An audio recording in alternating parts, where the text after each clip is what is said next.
Here's something I've noticed on YouTube.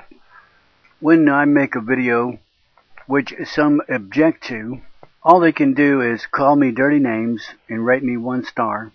And on those few occasions when they attempt to engage in debate, they are blatantly wrong, so obviously wrong that it is unmistakable that they know it. They know they are lying. They know their arguments do not hold water. They're trying to use intimidation, in-your-face type of badgering. They don't win on the basis of logic. I recently uploaded a video about militancy arising in Saudi Arabia and extending to Afghanistan and Pakistan.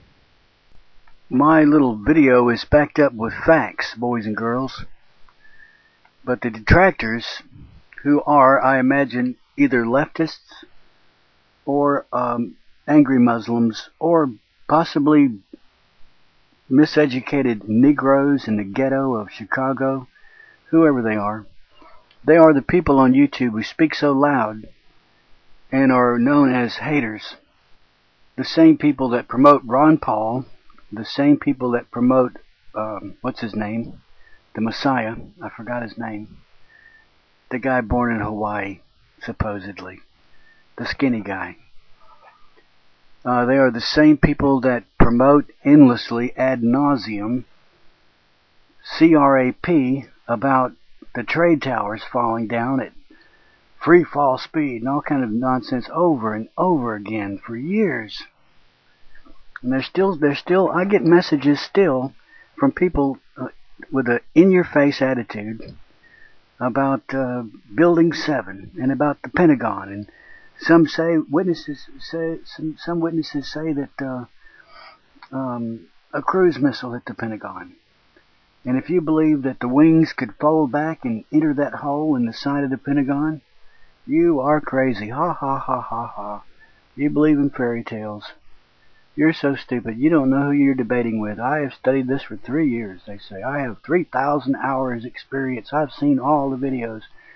If you knew how smart I was, you would not dare debate with me.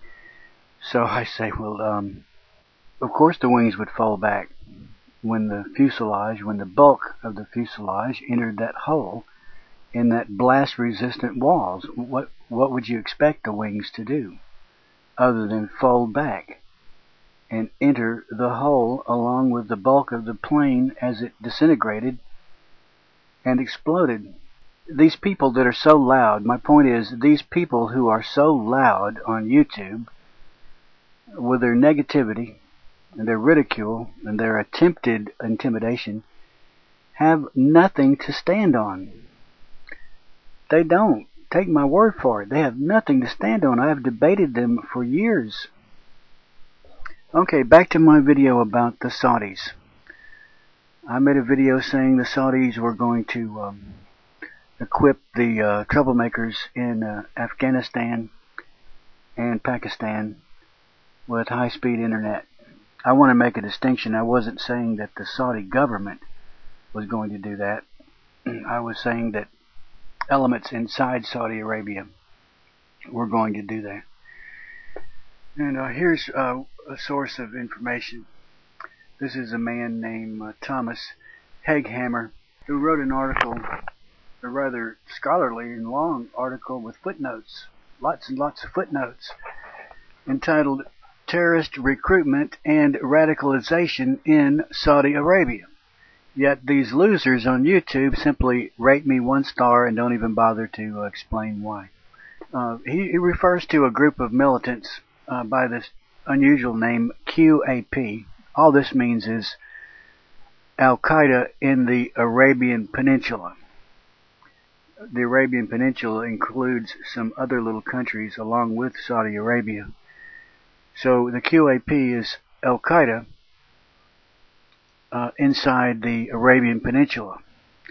In the following section, we will look at the motivations and recruitment patterns of the QAP militants who went to Afghanistan between 1999 and 2001. We shall leave aside the first generation of jihad veterans in the QAP They were numerically fewer in the organization, and their motivations for going abroad are not well known.